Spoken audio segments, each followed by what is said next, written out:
My name is Rachel Turner, Staff Sergeant, United States Marine Corps. And tonight, I am driving to meet the family of the man I love, wearing clothes soaked in motor oil, hair a mess I gave up fixing 20 minutes ago, and hands still black from the crankcase of some old pickup truck I found sitting dead on the side of the road. If you think that's not the ideal first impression to make on the Sterlings, you're absolutely right. But let me back up. Because this story doesn't begin with dirty clothes or a broken-down engine. It begins much earlier, from the day I learned that a person's worth is never measured by what they wear, or whose name they carry. Before I go any further, I want you to understand who I am. Not so you'll feel sorry for me, so you'll understand. I grew up in East Baltimore, on a block where the sound of truck horns started before 4 in the morning and the exhaust smell from a nearby refinery never fully cleared out, not even on windy days. Our house was a 2-story row home, paint peeling off the outer walls since before I was born, a wooden staircase that creaked under every single step. My father, James Turner, ran a small auto shop 3 blocks from where we lived. My mother, Patricia Turner, worked the overnight shift as a nurse at Johns Hopkins Hospital for 27 years straight. We weren't rich. We weren't poor. We were the kind of family where every dollar got counted, every vacation was a camping trip a few hours' drive from home, and every appliance got repaired at least 3 times before anyone even suggested replacing it. But I never grew up feeling like I was missing something. Dad taught me to fix cars when I was 12, and in that little shop of his, I learned things that mattered more than mechanics. I learned that no work is beneath a person's dignity, that hands that no labor are hands worth being proud of, that people respect you for what you do, not what you own. I enlisted in the Marine Corps at 18. Not because I lacked options, I'd been accepted to college. But when I read about what Marines did, I wanted to be part of it. I wanted a real challenge. I wanted to know exactly how strong I was when pushed to my edges. Turned out, pretty strong. Turned out, there were still edges. 11 years. 3 deployments. 1 minor injury and 2 times I barely made it back. I witnessed the best of what human beings are capable of: courage, sacrifice, the kind of bond between people that nothing in ordinary life can replicate. And I witnessed the worst of it. That part one won't go into here. But after all those years, what I carried home wasn't scars or medals. It was a quiet, settled understanding of what actually matters and what doesn't. Status doesn't matter when you're pinned down in a firefight. Money can't save the person next to you. Expensive clothes won't help you make the right call in 3 seconds.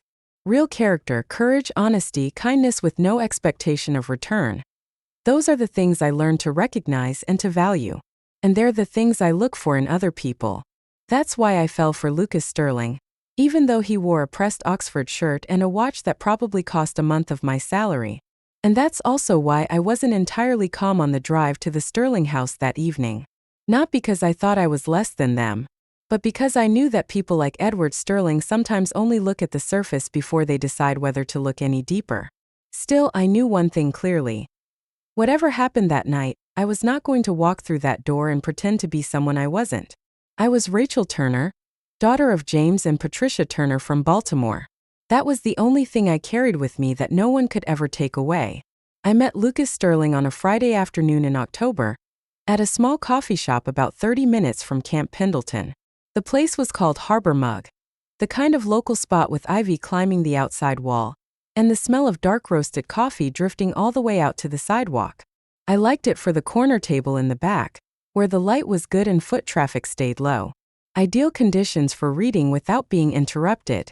I was sitting in that corner working through a tactics book I'd already read twice before, drinking black coffee with no sugar, a habit from Afghanistan where sugar was a luxury nobody thought about.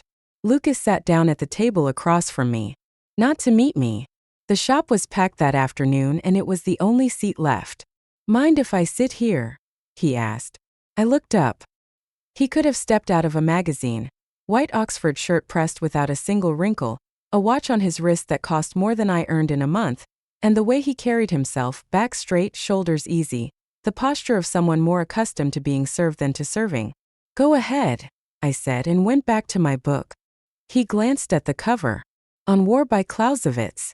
Then at the combat utilities I was wearing. "You're a soldier?" he asked, with a kind of genuine curiosity I didn't hear very often from people outside the base. "Staff Sergeant. Marine Corps." He nodded.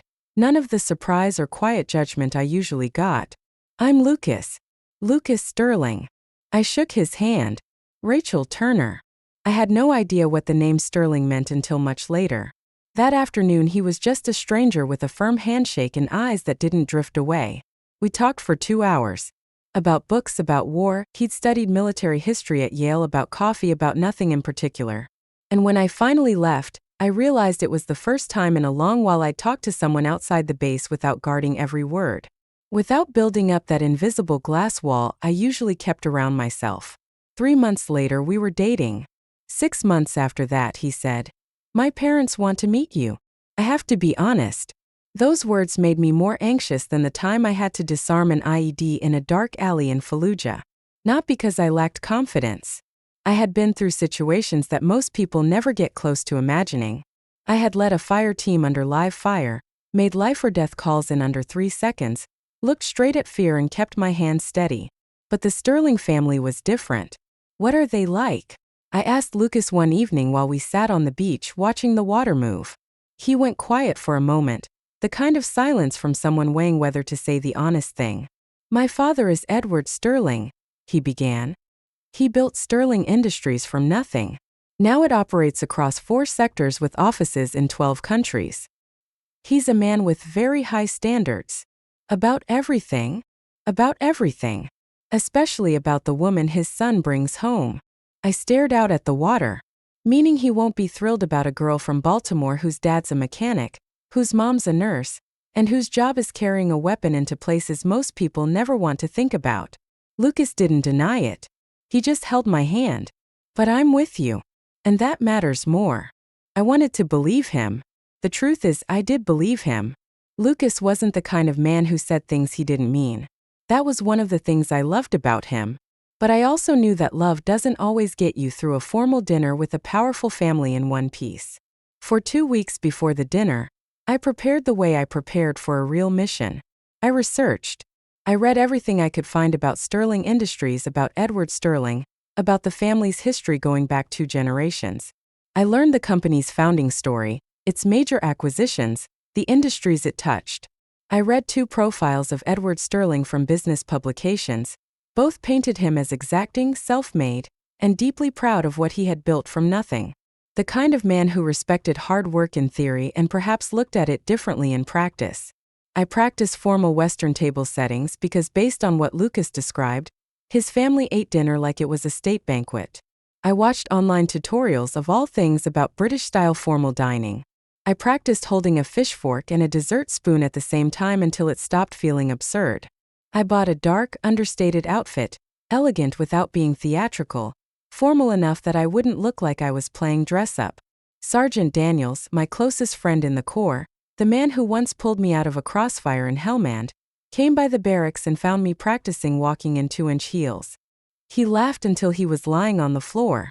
"Rachel Turner practicing in heels," he kept saying, wiping tears. "I will carry this memory to my grave. And I'll carry the memory of you crying over a spider in the tent," I told him. He stopped laughing. I kept practicing. That morning I felt ready. I had a plan. I had the right outfit. I had the right frame of mind. Then I met George Bennett on the side of the road. I left the base at 3:30 that afternoon. The Sterling estate was in Rancho Santa Fe, one of the wealthiest residential communities in the San Diego area. Dinner started at 6. By my calculation, I had over 2 hours. Enough time to arrive, freshen up in the car, and walk through the front door on schedule. That was the plan. I was driving south on Route 76, a quiet road that winds through rolling hills covered in dry golden grass, when I saw it.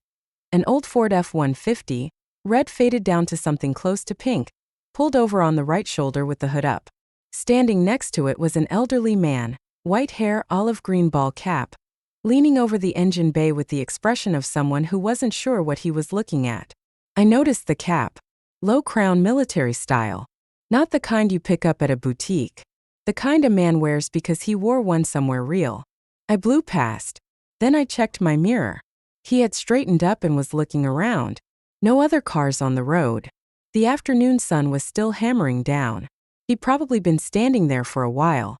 Two separate thoughts ran at the same time in under 3 seconds. First, you're already running late. You're wearing the only outfit you have. This is not the moment. Second, an old man. Alone. On an empty road. In the heat. I swore under my breath. Then I hit the brakes. I turned around and pulled in behind the pickup. When I stepped out, the old man looked at me with an expression caught between surprise and relief. "Oh, miss," he said, his voice carrying the particular rasp of someone who'd smoked for years and then quit. "You really don't need to stop." "Already stopped," I said. "What's wrong with it?" He looked toward the engine with visible helplessness. "It sputtered for a while and then just died. My nephew's on his way, but he won't get here for another hour." I moved to the front and looked in. Burned oil smell. I scanned the components, then reached in and ran my fingers along the rubber of the intake air boot. There it was. A small crack, just enough to bleed air and throw off the fuel ratio. My father was a mechanic. I grew up with the sound of wrenches and the smell of motor oil. This I could fix. "Do you have anything in the back, electrical tape? Any kind of adhesive?" The old man thought for a moment, went around to the truck bed and rummaged. He came back with a roll of black electrical tape, a small toolbox, and the look of a man not entirely convinced the young woman in front of him knew what she was doing. I did. I peeled off my blazer, the blazer I was going to wear to the Sterlings, hung it on the door of my car, rolled up the sleeves of my white dress shirt and got to work. 15 minutes later I had patched the crack, checked the oil level low, topped it off from his spare can and turned the key. The engine caught clean. The old man stood watching with an expression I couldn't quite name. "Well," he said softly, then louder. "That is something. Where do you work, miss?" "I'm in the military, sir." I wiped my hands on the small cloth I always kept in my pocket, old habit, but the oil had already soaked into the creases of my fingers, into the backs of my hands. I looked down at my dress shirt, 2 long dark streaks across the wrists, and a smear on the thigh of my slacks. I looked at my watch. 4:40. I was going to be late. Not 5 minutes late. Actually late. In dirty clothes. With no time to change. But I watched the old man smiling broadly, shaking my hand and saying thank you. Thank you so much in the voice of someone who had just been rescued from something genuinely miserable under a hot sky, and I felt nothing close to regret. "Drive safe, sir," I said. "That's a temporary fix. Make sure you get it to a real shop in the morning." "I certainly will." He patted the back of my hand gently. "You are a good person. You truly are." I nodded, got back in my car, and drove toward Rancho Santa Fe. In the car I tried to clean my hands with the damp napkins I found in the glove box. The oil had set into the lines of my palms. I looked in the rearview mirror and did what I could to smooth my hair back. I put the blazer on again, at least it was still clean, and buttoned it to cover the stained shirt underneath. Not great, but the best available. I called Lucas. "I'm going to be about 20 minutes late," I said. "And I'm not in quite the same condition I left in." A brief pause. "Are you okay?" "I'm fine. Someone needed help on the road." I heard him exhale. Not the sigh of disappointment, but the breath of someone who had just understood something. "Okay. I'll meet you at the gate. Don't worry." But when I hung up I knew I should worry. Because I wasn't just late and a little rumpled. I was about to walk into the home of one of the most prominent families in the region, looking like I had just crawled out from under a vehicle. And in the back of my mind that small voice of self-doubt, the one I had been fighting for years, started up. What are they going to think? I took a slow breath in. Let it out slower. Then I thought about my father, the Baltimore mechanic who had taught me to work on cars since I was 12 years old. He used to say, "Rachel, people are put on this earth to help each other. Everything else is just details." "Dad," I said silently. "I hope Edward Sterling sees it that way too." I arrived at 6:20. The front gate was iron bronze-plated, nearly 10 feet tall, worked into scrollwork that curled like something off a European estate. It opened as I pulled up. The driveway stretched out longer than a football field, lined on both sides with perfectly trimmed olive trees, leading up to a 2-story American colonial house. Limestone facade glowing warm and gold under the estate lighting. Lucas was on the front steps waiting. I parked, took one more breath and got out. He looked me over. Not with judgment, but the careful reading of someone assessing a situation. Then a quiet smile, and he came down the steps to meet me. "You look," he started. "Don't." I was going to say beautiful. "You're lying." "I'm saying I don't care about the rest." He took my hand. "Are you sure you want to do this?" I looked at him. No empty reassurance. No performance of confidence. Just a real question and the truth waiting behind it. "Yes," I said. "If not tonight, some other night." "Might as well be now." He nodded and led me inside. The foyer rose 2 full stories, with a marble staircase sweeping up to the 2nd floor. A crystal chandelier overhead poured light down in layers. Oil paintings in gilded frames lined the walls. I caught a hopper at a glance, the second signature I couldn't read from where I was. Voices carried from somewhere inside. Lucas walked me through a wide hall and into the main sitting room, where about a dozen people stood holding wine glasses. I understood immediately that this was not just a family dinner. This was a staged event. Every head turned. I knew what assessment looked like. In the field, it was the calculating once-over that told you whether someone considered you a threat or an asset. The looks in this room were different. They weren't measuring capability. They were measuring clothes, background, and fit. In about 2 seconds, I knew exactly what they were seeing. A woman in a plain blazer, faint oil stains at the cuffs, hair not quite neat, low shoes without a label 20 minutes late. A woman who didn't belong here. A low murmur moved through the room, quiet as wind through grass. A middle-aged woman in a deep burgundy dress leaned toward the person beside her and said, just loud enough, "She looks like she came from changing a tire." The man next to her, gold-rimmed glasses, gave a short, restrained laugh. I had fought in conditions where losing composure meant my people didn't come home. I knew how to keep my face flat when everything underneath was running hot. I kept my back straight, my chin level, and walked into the room. Somewhere in the back of my mind I heard Daniel's, the line he always threw at me when I started worrying about things outside my control. "Sarge, you can't control what they think. You can only control what you do." Simple. True. I couldn't control the woman in the burgundy dress. I couldn't control the quiet laugh. But every step I took was mine, straight, steady, unashamed. Edward Sterling was standing at the center of the room, about 6 paces away. Tall, broad-shouldered, salt and pepper hair cut clean. He was around 65 but looked 10 years younger, the kind of man whose wealth and authority had a way of holding things back. His charcoal suit didn't need a label for anyone in the room to know what it cost. Beside him stood Catherine Sterling, Lucas's mother. High cheekbones, intelligent eyes, and the smile of a woman who had spent decades learning to use a smile as a tool. I held Edward Sterling's gaze when Lucas made the introduction. "Dad, this is Rachel Turner.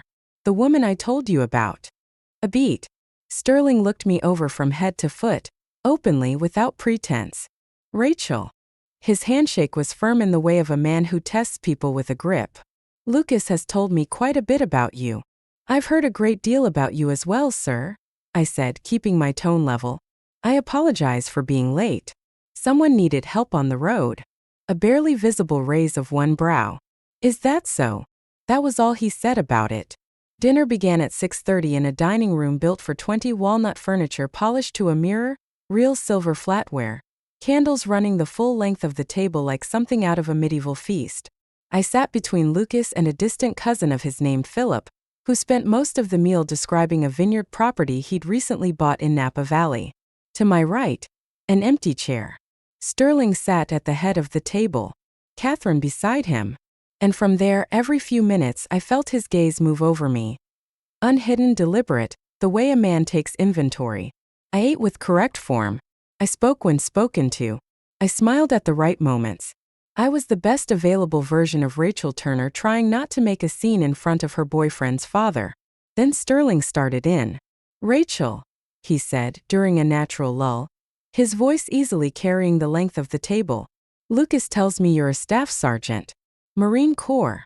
"That's right, sir." "Impressive." He said the word the way certain people say it when they don't actually mean it. "How long have you been serving?" 11 years. "And you plan to continue for how much longer?" I set my fork down gently. "I haven't decided yet, sir. When I feel I've finished what I came to do, I'll reassess." "So you don't have a long-term plan?" "I have a plan." I also understand that plans have to flex with circumstances. A thin smile from Sterling. Practical. But in business and in life, people without a long-term vision tend to get left behind. Beside me, Lucas went very still. I knew this was the moment most people would step back, agree, change the subject. But I had learned a long time ago that retreat isn't always the wise move. With respect, sir, I said, my tone staying even, I'd say vision and adaptability aren't opposites. I've planned operations where if I couldn't adjust on the fly, my people didn't come home. The best long-term vision is one that can adapt to reality. The room went quiet. Not the awkward kind. The kind where everyone is paying attention. Edward Sterling held my gaze a moment longer than before. His expression gave nothing away. Interesting, he said finally. But I knew the contest wasn't over. The rest of the meal brought more questions from Sterling, about income, retirement planning, my practical future. Each one delivered with a surface gloss of civility and a harder question underneath it. Are you good enough? I answered every one. No defensiveness. No anger. Just answered. But I also caught Catherine Sterling watching me from down the table, silent for most of the meal, studying me with something I couldn't quite read. And I noticed Lucas, who had started to speak up more than once, each time stopped by my hand on his wrist. He didn't need to fight this for me. I could carry it. But I was still human.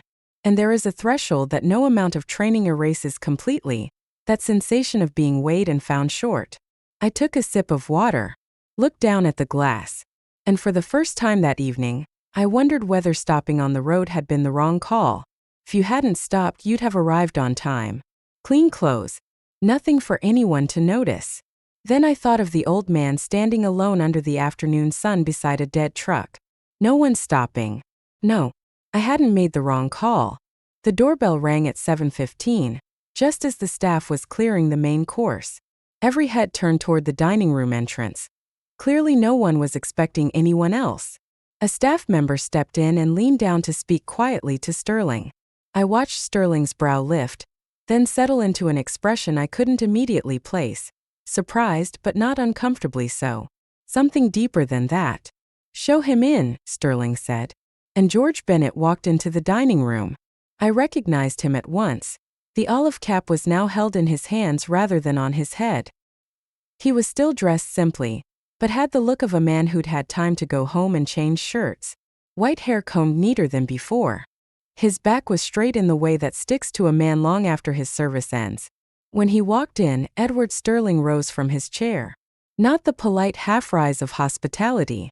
The full rise a person gives when someone of real weight enters a room. George, he said, and his voice was entirely different, warmer, more genuine. What brings you here tonight? Sorry to drop in unannounced, Ed. George's rasp was the same as it had been on the road, but it carried something else now, a steadiness, the calm of a man who has seen more of the world than most people ever will. I heard from Philip you had a family dinner tonight. I hadn't planned to come. Then I decided I had to. Philip is my nephew, Sterling said briefly in the direction of the younger man at the table. Philip nodded with the expression of someone who had just remembered saying something he shouldn't have. Sterling turned back to George.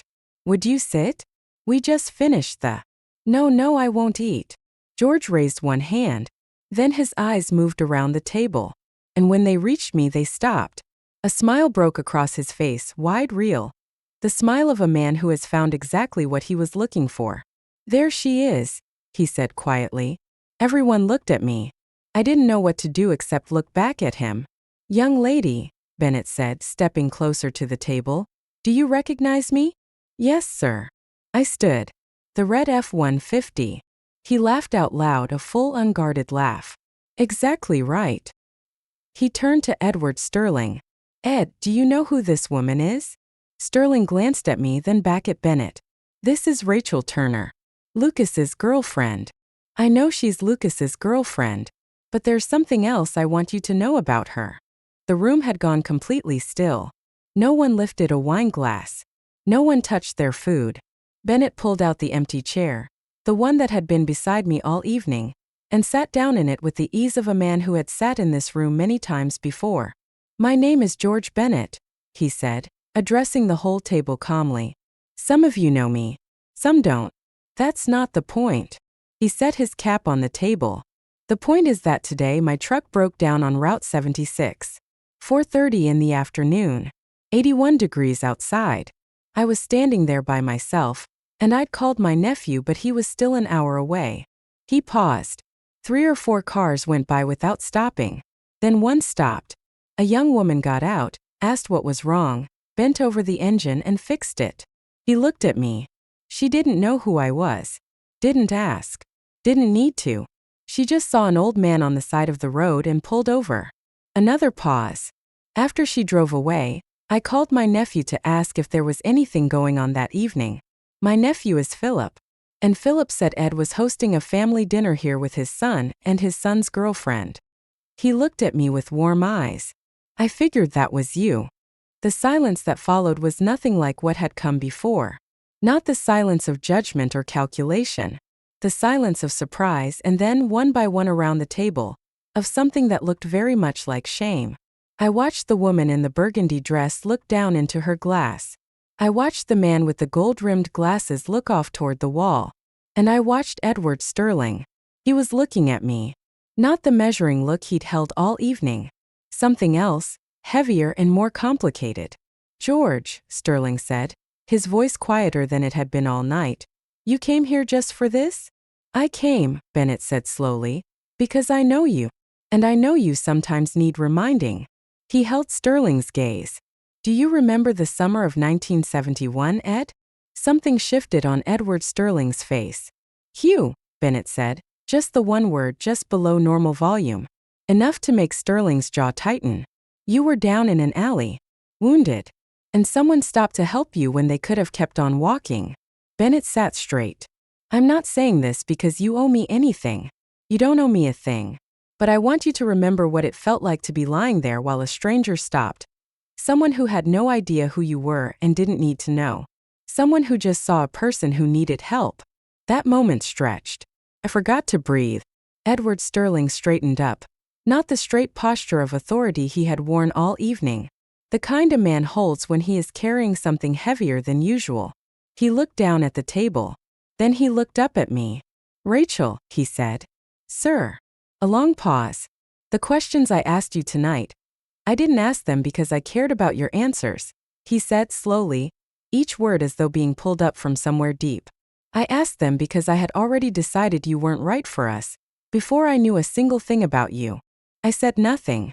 That was not fair to you," he went on, "and it was not worthy of the person I believe myself to be." He looked at me for one more moment. Then he said 3 words I had not expected to hear from Edward Sterling that evening, or possibly ever. "I am sorry. I have heard apologies many times. From junior Marines who broke protocol, from teammates who made mistakes, from strangers who bumped into me on a busy street. But there is an unmistakable difference between an apology a person offers because they have to and one they offer because they genuinely understand something. This was the second kind. There are moments when a room seems to exhale after holding its breath for too long. This was one of those. I heard someone set down a glass. Someone coughed softly. A chair scraping across the stone floor. Lucas squeezed my hand under the table.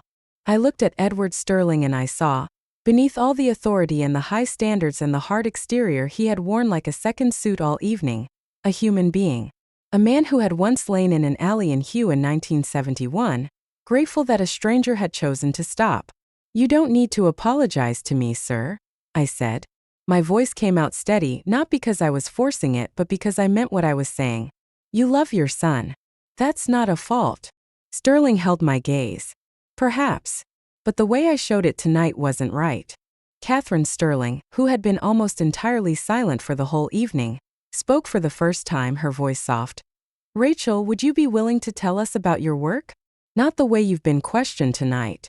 More like the way you'd want to tell it." I looked at her. Her eyes were warmer than they had been at any point that evening. I thought of Daniels, of my squad, of the red dust roads in Helmand Province, of the night standing guard under an Afghan sky thick with stars, and thinking of Baltimore, of the sound of my father's hammer echoing out of that small shop. I started talking. Not as a war story. Not to impress anyone. Just what was true, the people I'd met, the choices I'd had to make, the things that had stayed with me.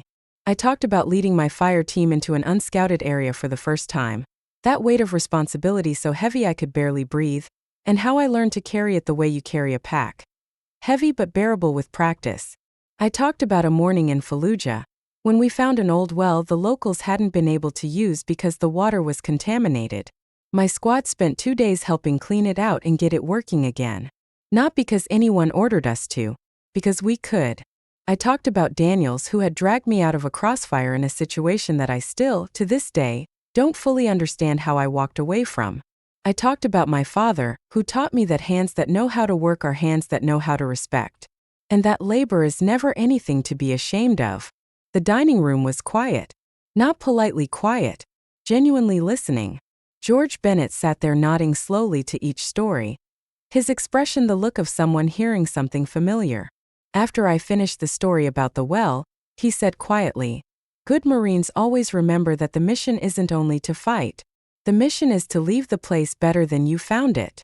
"Did you serve, sir?" I asked. He smiled. "Marine Corps. 1968 to 1972. I gave him the nod that passes between people from the same branch, the one that doesn't need any words attached. "You and Mr. Sterling," I started. "Same unit in Hugh," Bennett said. "He saved my life first. Then I saved his. War doesn't always happen in the right order."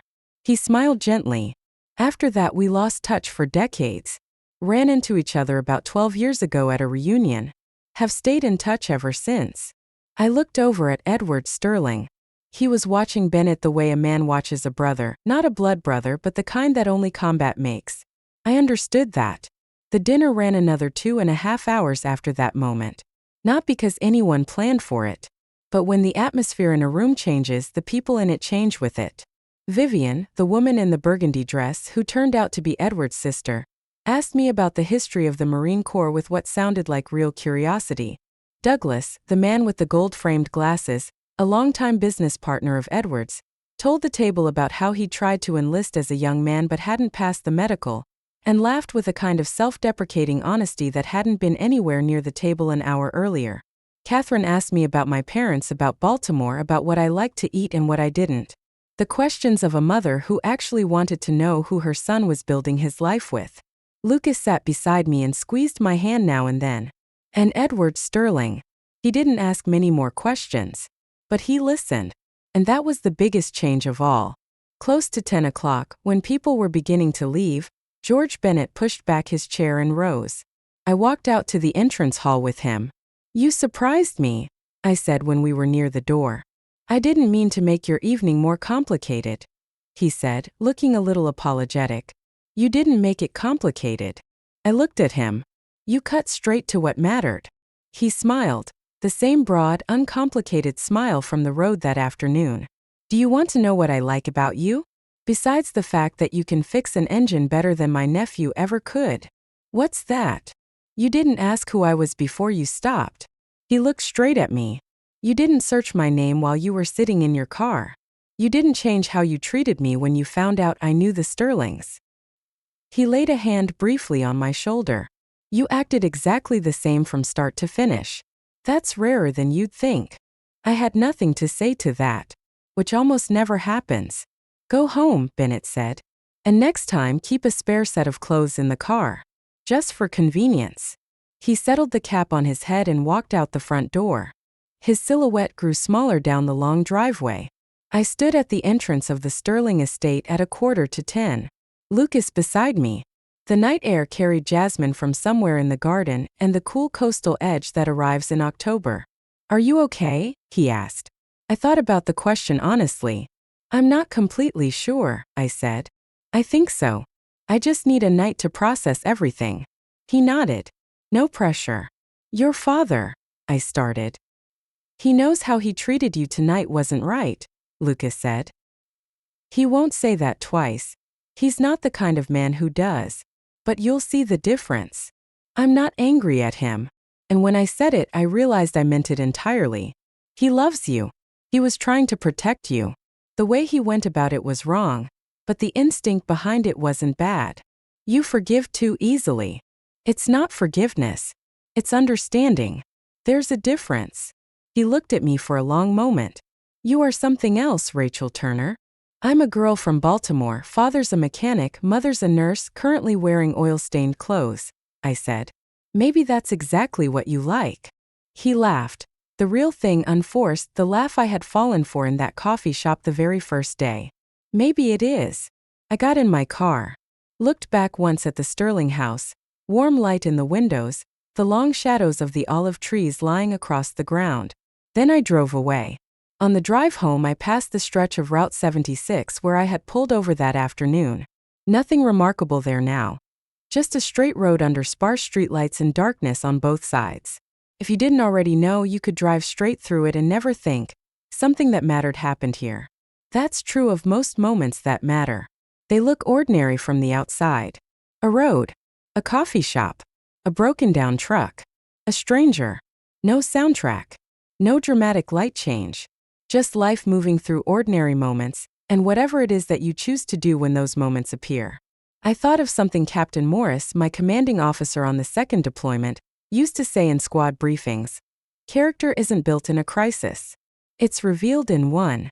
But it's built in the ordinary moments when no one's watching, when you decide between what's right and what's easy. I thought back through the small things. The time I went back to a restaurant to return money because the cashier had given me too much change. A $10 bill she handed over by mistake that I noticed only halfway to the parking lot. The time I spent 40 minutes at an airport helping a young mother with her bags while she was holding an infant and nobody else was stopping. The time I picked up trash on the beach after a morning run because it was there and I could. Moments nobody knows about. Nobody logs. Nobody credits. But they build something inside you. A reflex, a way of looking at the world, an instinct at a crossroads. When I saw George on the side of the road, I didn't deliberate for long. Not because I'm particularly saintly, but because over all those years I had trained that reflex. Stop. Look. Help if you can. That was all. And now looking back I found myself wondering. If I hadn't stopped, what would that evening have been? Maybe I'd have arrived on time. Clean clothes. Nothing for anyone to remark on. Maybe the evening would have run smoother. No moment of walking into a room and feeling every eye measuring you. No sharp questions from Edward Sterling. And also no George Bennett stepping through the dining room door. No moment when Edward Sterling said I'm sorry and I saw him for the first time as a real person instead of a wall. No dinner that ran 2.5 hours past when it was supposed to end because people actually wanted to stay. Life works like that sometimes. The thing that looks like an obstacle turns out to be the actual road. I got home at 10:45. Unlocked the door, turned on the lights, looked at myself in the bathroom mirror for a long moment before doing anything else. I looked exactly as I had all evening. Blazer clean enough, dress shirt stained, slacks marked, hair holding the hasty retie from the car. Not the picture of someone who just had a triumphant evening at a wealthy family's home. But I also saw something else in the mirror. My eyes didn't have the exhaustion that comes from a fight you lost. Instead there was something quieter, like the surface of water after a wind dies down. I took the blazer off and hung it up. Looked at my hands, the oil still in the creases even after several washings. My father's hands always looked like that. He never once thought it was anything to be ashamed of. He used to say that dirty hands were hands that had worked, and there was no cleaner thing in the world than being a person who had done right by someone. I washed my hands one last time, dried them, and stood at the window looking out over the city. San Diego at night spread out below. Street lights, headlights, storefronts. All of it a carpet of light that from this height looked like a compressed galaxy. Somewhere out there, George Bennett was driving home. Edward Sterling was sitting in his study or wherever he sat at the end of a long day, turning over what had happened. Lucas was, I didn't know exactly, but I knew he was thinking about me. And I stood at my window, hands clean, mind not entirely settled but not unsettled either. I sat down to write this a few weeks after that evening. Not to preserve a nice memory, but because there's something in this story worth saying out loud, not just for me, but for anyone who has ever walked into a room and felt themselves measured by things that aren't really them. I'm not the kind of person who talks easily about values or kindness or things that can start to sound hollow when they're said too often. I'm a soldier. I trust action over words. I trust results over intentions. But that evening taught me something that 11 years in the Corps had taught in a different way, that who you are is never defined by what you wear, or where you're from, or which chair you're sitting in. Who you are is defined by what you do when no one is watching. Or more precisely, when you think no one is watching. I didn't stop on Route 76 because I wanted anyone to see me. I stopped because not stopping would have meant deciding that a dinner party mattered more than an old man standing alone in the afternoon heat. And I could not live inside a version of myself that made that choice. That wasn't heroism. It wasn't a great sacrifice. It was only what my father taught me when I was small, in that shop in Baltimore, with the sound of wrenches and the smell of oil all around us. If you see someone who needs help, help them. Everything else is just details. Edward Sterling called me a week after that evening. He said, "I'd like to take you to lunch. Just the two of us. No party, no guests, no Lucas. Just two people talking." I agreed. We met at a small restaurant near La Jolla Cove. Not the kind of gilded place the Sterlings favored, but the kind where people wanted to eat well and say true things. He told me about 1971, about that night in Hue, about George Bennett and the war and the things he had carried home from Vietnam that he had never quite set down. I told him about Afghanistan, about Helmand, about the things I brought back that I hadn't set down completely either. We didn't resolve any of it at that one lunch. Nobody does. But we looked at each other and recognized something that mattered more. That despite every difference in age and background and status, we had both stood in situations where everything on the outside gets stripped away, and only the real person remains. And our real selves were not as far apart as the surface suggested. I'm writing this a year after that evening. Lucas and I are still together. We have had long conversations about the future, the kind that both of us approach carefully without rushing but also without avoiding. George Bennett sent me a Christmas card. It said, "Truck's running fine. Thanks again, George." Below the words, he had drawn a small wrench. I framed it, hung it on the wall of my apartment right next to the squad photo from my last deployment in Afghanistan. Daniel saw the frame when he came to visit, looked at it for a moment and said, "A Christmas card gets framed over the squad photo? Both deserve to be up there," I told him. He didn't argue. Edward Sterling and I never became close friends, and I don't think either of us expected that. But every time I come to the Sterling house now, he shakes my hand with a real grip, looks me in the eye, and asks questions that come from someone who actually wants to know the answers. Not test questions. Curious ones. Last Friday, over the family dinner, he asked me about a tactical decision in a hypothetical scenario he'd been reading about in a military history book. We debated it for 20 minutes while Lucas and Catherine watched us with the faces of people who are genuinely enjoying watching something and don't want to interrupt. Catherine, over these past months, has become someone I talk to more than I ever would have predicted. She has a sharp, quiet way of observing things, and a manner of asking questions that makes you think without realizing you're being guided. I suspect that's part of how Sterling built what he built. He kept wise people close. One morning she called me. Not about Lucas, not about any family matter. Just to ask if I wanted to get breakfast, the two of us. We sat at a small place in La Jolla and she said, "I want to apologize to you for that evening." "You don't need to," I started. "Not for anything I said," she cut in. "I didn't say anything. And that's what I'm apologizing for." She looked at me directly. "When Vivian whispered about your clothes, I said nothing. When Edward asked those questions, I sat there. My silence was a kind of agreement." I looked at her for a moment. "Why didn't you say anything at the time?" She looked at her coffee. "Because I was assessing you too. Not about the clothes, that didn't concern me. But I was asking myself whether you were strong enough to handle this family. And now." The smile that came to her face was real. Nothing diplomatic about it.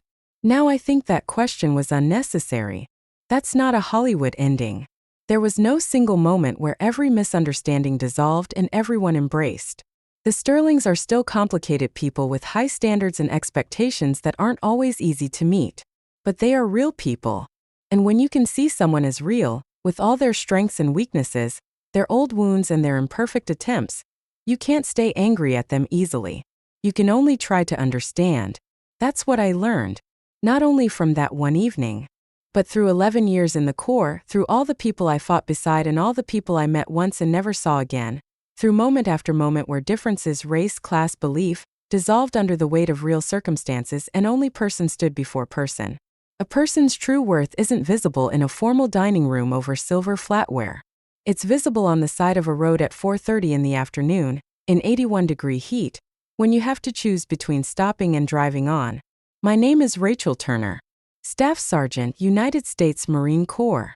The woman who showed up 20 minutes late in oil-stained clothes to the most important dinner of her relationship, and who never regretted it. Not for a single second. Someone asked me after hearing this story, if you could do it over, would you still pull over? I didn't need long to think about it. Yes, every time. Not because I knew who George Bennett was. Not because I knew things would work out well afterward. But because not pulling over would have meant deciding that dinner mattered more than an old man standing alone in the afternoon sun. And I could not live with that. That wasn't heroism. It wasn't great sacrifice. It was only doing what my father taught me when I was a child. In that small shop in Baltimore with the sound of wrenches and the smell of motor oil. If you see someone who needs help, help them. Everything else is just details. The details can cause trouble. The details can make you arrive late, looking disheveled, sitting at someone else's formal table with oil on your hands. The details can make you sit quietly at the start, feeling smaller than you actually are. But the details can also lead you to conversations you didn't know you needed, to people you didn't know you would come to respect, to moments where everything on the outside, background, status, clothes, cars, last names, gets stripped back and only what's real is left. Who you are when no one is watching, or when you think no one is. I think that's the only question that truly matters. And the answer, what you choose to do in the moments when no one is observing, recording, or applauding, that is a person's true worth. My father knew it. George Bennett knew it. And I believe after that evening, Edward Sterling remembered that he had always known it too, even if he had lost sight of it for a while. We all can. Life has a way of making us build walls where masks look at surfaces instead of what lies beneath. Not because we are bad people, but because the world teaches us to do exactly that, one small priority at a time, one convenient shortcut after another, until looking past the surface starts to feel like extra effort nobody asked us to make. What matters is that sometimes someone or some situation or one evening with oil on your hands reminds us to look again. I am more grateful for that broken down Ford F-150 on Route 76 than I ever could have imagined. And I am grateful for my father, who taught me that no work is beneath dignity, no person is beneath acknowledgement, and no moment is too small to do what's right. I don't know how much that evening changed the Sterling family. I don't know whether Vivian or Douglas, the ones who whispered and laughed, went home and reconsidered anything. I don't know whether whatever shifted in that room was real or only surface. But I know this. I walked into that room as myself. I left it still as myself. And somewhere in between, I met a decent man named George Bennett, had an honest conversation with another man named Edward Sterling, and learned one more thing about Lucas, that he loved me for exactly who I was, not who I might try to become. I think that's what a lot of people search for across an entire lifetime without knowing what it is they're looking for. Not acceptance from others. Just the feeling of walking into a room full of strangers, and not needing to reshape yourself to fit, to be seen, to be known, for exactly who you already are. That's what George Bennett reminded me of when he said, "You acted exactly the same from start to finish." That was the most important thing about that whole evening. Not Edward Sterling's apology, though it meant something. Not the shift in the room, though I was grateful for it. But that I had not betrayed myself, not even when I had every reason to. That was enough. More than enough. My name is Rachel Turner, and I will always pull over.